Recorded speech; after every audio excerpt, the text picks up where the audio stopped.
Hello everyone, I'm Stephen West, this is Philosophize This. Self-Reliance was an essay that, among other things, at its core, was a call to action to American citizens. And it's with this in mind that he begins the essay by asking an important question of his fellow citizens who might be reading.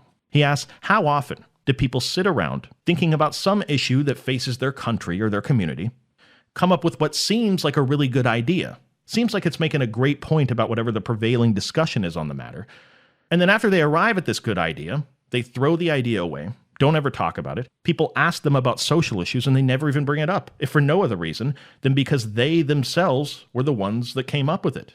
The thinking being, hey, I came up with this idea, so this is probably just a stupid point.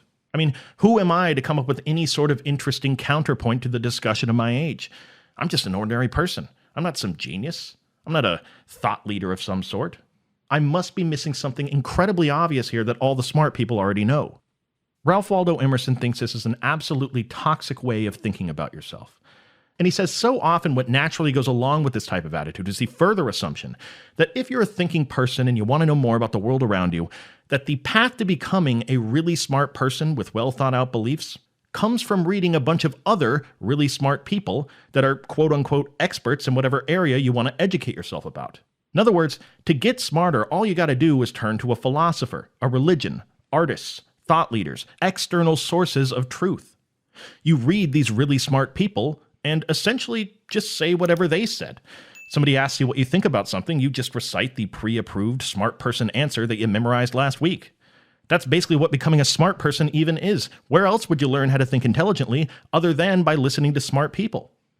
Well, Ralph Waldo Emerson thinks this is exactly where people go wrong when trying to learn to think intelligently. See, if Emerson was anything, he was an enemy of dogma of all varieties. He didn't think that you should just imitate someone else's opinions if you wanted to be a smarter person. As he says, imitation is suicide.